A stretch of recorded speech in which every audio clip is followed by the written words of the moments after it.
नमस्कार मित्रों। हम बात कर रहे थे साइकोलॉजी की कि साइकोलॉजी के जितने भी प्रश्न आज दिनांक तक आए हैं उनके बारे में हम लगातार वीडियो बना रहे थे।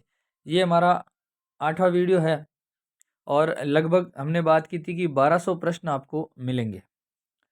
2020 तक जितने भी पेपर आरपीएससी ने करवाए हैं उसमें जो भी साइकोलॉजी का प्रश्न आया है, अब उन सब का एनालिसिस कर रहे हैं।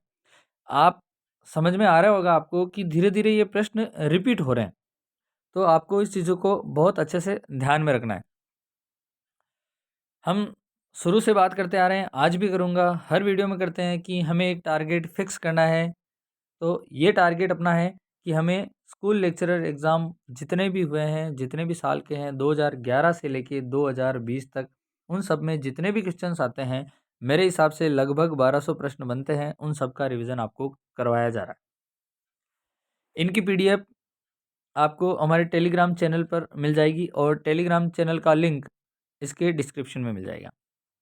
आपके जितने भी फ्रेंड्स हैं, जो भी फर्स्ट ग्रेड का एग्ज़ाम दे रहे हैं, जो भी सेकंड ग्रेड का भी एग्ज़ाम देते हैं और जो रीट का भी एग्ज़ाम दे रहे हैं, आप उन सबको इस वीडियो को अधिक से अधिक शेयर करें। यकीन मानिए, अगर आप इन सभी वीडियो को, इन सभी प्रश्नों को बहुत अच्छे से देखते हैं, जो कि 1200 प्रश्न आपको मिलेंगे, उनको अच्छी तरह से 2 या 3 बार रिवीजन कर लेते हैं, तो यकीन मानकर चलिए कि 2 से 3 बार आपके सिलेबस का रिवीजन हो जाएगा। और अगर 2 से 3 बार आपके सिलेबस का अगर रिवीजन हो जाता है, तो 27 में से 28 प्रश्न कहीं नहीं जाने वाले हैं। यानी 30 में से 27-28 प्रश्न आपके 100% इसमें से सही होने के चांसेस बढ़ जाते हैं। बात करते हैं इस पेपर की कि आरपीएससी स्कूल लेक्चरर एग्ज़ाम 2011 ये केमिस्ट्री वाला पेपर है। इनके प्रश्नों को देख लेते हैं। पहला प्रश्न है, बालिका लिंग निर्धारण के लिए कौन सा वंश सूत्रों का युग्म उत्तरदायी है? एक चीज़ और ध्यान रखें, यहाँ हम जो आरपीएससी ने आंसर की जारी की है उसमें से जो राइट आंसर दिया है हमने उन्हीं को आपके सामने रखा है। ये प्रश्न मैंने खुद ने टाइप किए हैं और आपके सामने है ताकि इसमें कोई गलती ना हो। तो बालिका लिंग निर्धारण के लिए कौन सा वंश सूत्रों का युग्म उत्तरदायी यानी वंश सूत्र? तो बालिका के लिए पुरुष का एक एक्स सूत्र और महिला का एक्स, दोनों एक्सेस होता है तो बालिका होती है और एक्स वाई होता है तब बालक होता है। इस चीज़ को ध्यान में रखें। अगला है डीएनए का पूरा नाम डीऑक्सीरिबो न्यूक्लिक एसिड। अगला प्रश्न है, सूझ द्वारा सीखने के समाकृतिवाद के प्रवर्तक कौन थे? तो इसके समाकृतिवाद के प्रवर्तक थे वर्दिमर, कोफका और कोहलर। इस चीज़ को आपको ध्यान में रखना है। अगला प्रश्न है, कौन सा उद्देश्य सीखने के ज्ञानात्मक क्षेत्र का है? यानी ज्ञानात्मक क्षेत्र का कौन सा उद्देश्य है? तो सामान्यकरण है, अनुवाद करना है और अनुप्रयोग करना है। ये ज्ञानात्मक क्षेत्र के सीखने के उद्देश्य हैं, परंतु ध्यान रखें सचित्र विवरण नहीं है। इस चीज़ को आपको ध्यान में रखना है। अगला प्रश्न है, कौन सी सृजनात्मकता की विशेषता है? अब हमें सृजनात्मकता की विशेषता का वर्णन करना है। रूपांतरण की योग्यता, किसी शब्द या अवधारणा को पुनर्परिभाषित करने की योग्यता और केंद्राभिमुख उत्पादन की योग्यता, ये सृजनात्मकता की विशेषताएं हैं। अगला है कि अभिवृद्धि को दर्शाने वाला कथन, अभिवृद्धि को जो दर्शाता है उसका कथन क्या है? अभिवृद्धि हमें किस प्रकार से पता चलेगा कि हाँ ये अभिवृद्धि की परिभाषा ही है?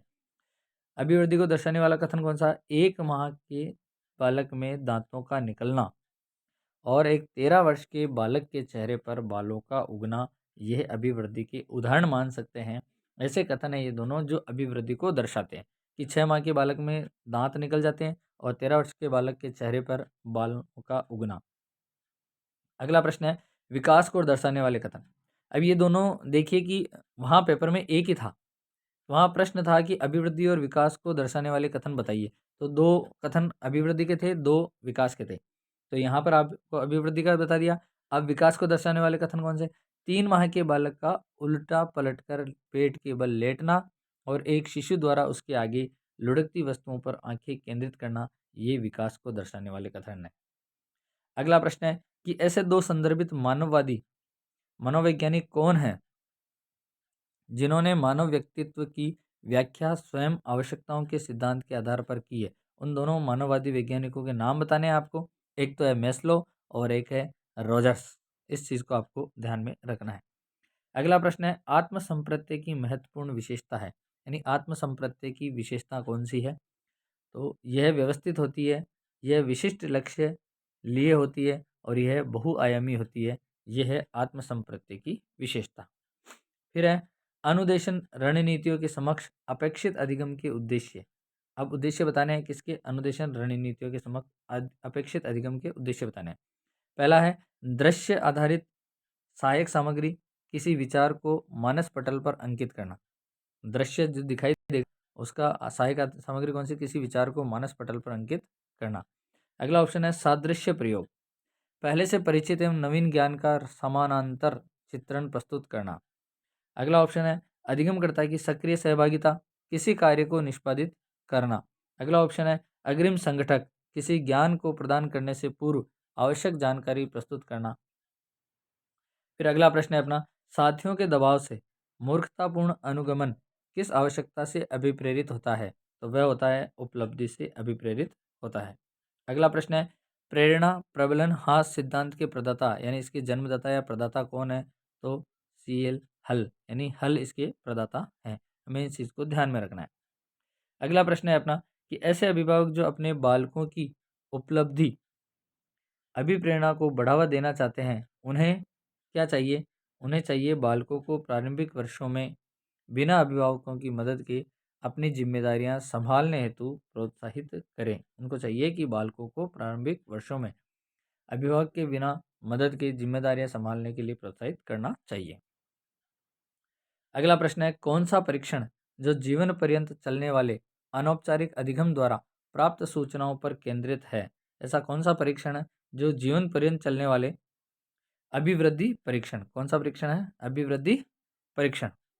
अगला प्रश्न है एक विशिष्ट अधिगम अनुभव प्रदान करने के पश्चात अधिगम किस स्तर तक हुआ यह मापने हेतु कौन सा परीक्षण उपयुक्त है? तो वह है उपलब्धि परीक्षण। आपको इन प्रश्नों को बहुत अच्छे से ध्यान में रखना है, 2 से 3 बार इनका रिवीजन करना है। अगला प्रश्न है सक्रिय अनुक्रिया अनुबंधन जिस उद्दीपक अनुक्रिया संबंध पर आधारित होता है वह क्या है? वह है अभ्यास का नियम। वह क्या है? अभ्यास का नियम। उसके बाद अगला प्रश्न है अपना मानसिक आयु की अवधारणा का विकास किस मनोवैज्ञानिक ने किया था? तो विकास किया था स्टर्न ने। आपको ध्यान में रखना है कि किसने किया था? स्टर्न ने।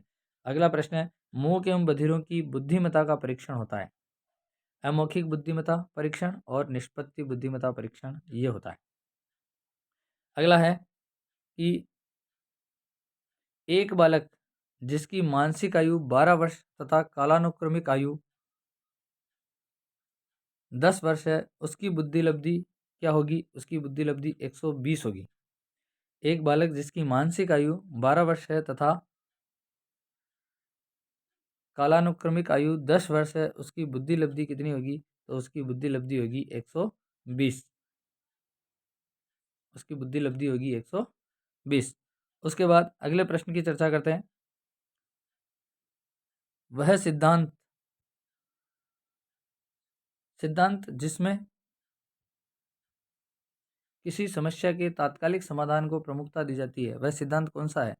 सूझ का सिद्धांत होता है जिसमें किसी समस्या के तात्कालिक समाधान को प्रमुखता दी जाती है वह है सूझ का सिद्धांत। अगला प्रश्न है विलुप्त होना परिणाम है। विलुप्त होना किसका परिणाम है? तो पुनर्बलन के अभाव का परिणाम ही विलुप्त होना कहलाता है। अगला प्रश्न है अधिगम के संबंध में उपयुक्त है। अधिगम के संबंध में उपयुक्त क्या है? अधिगम पर परिपक्वता का प्रभाव नहीं पड़ता, अभिप्रेरणा से अधिगम में वृद्धि होती है तथा अधिगम व्यवहार परिवर्तन होता है। ये अधिगम के संबंध में सबसे उपयुक्त कथन होते हैं। अगला प्रश्न है कि मेटा कॉग्निशन अर्थात संज्ञान की प्रक्रिया जिस पर आधारित है वह क्या है? तो वह है किसी के द्वारा अपने कार्यों एवं मानसिक शक्तियों के प्रति स्वसंज्ञान मेटाकॉग्निशन कहलाता है। अगला प्रश्न है कौन सा प्रकार्य किशोरों में एंडोक्राइन अथवा अंतःस्रावी ग्रंथियों का है? यानी कौन सा काम है जो एंडोक्राइन या अंतःस्रावी ग्रंथियां करती है? तो वह है रासायनिक संतुलन बनाए रखना, अभिवृद्धि एवं स्वास्थ्य को प्रभावित करना और मानसिक एवं भावात्मक नियंत्रण करना। ये काम है अंतःस्रावी ग्रंथियों या एंडोक्राइन ग्रंथि का। परंतु ध्यान रहे नैतिक आचरण नियंत्रण रखना ये अंतःस्रावी ग्रंथियों का कार्य नहीं है।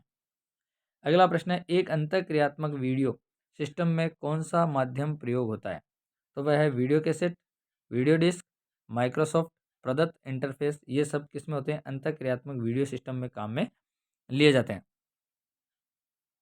अगला प्रश्न है, कंप्यूटर एक शिक्षक की तरह कार्य करता है।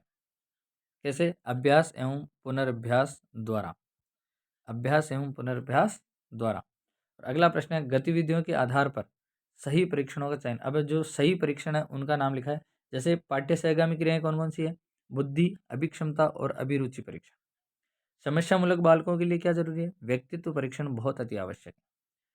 फिर ऑप्शन है, व्यक्ति अध्ययन क्या है? बुद्धि, अभिक्षमता, अभिरुचि, व्यक्तित्व एवं समायोजन परीक्षण व्यक्ति अध्ययन कहलाता है। विभिन्न कार्यों के निष्पादन हेतु समूहों का चयन करना है। मानसिक योग्यता और अभिक्षमता परीक्षण सही ऑप्शन है।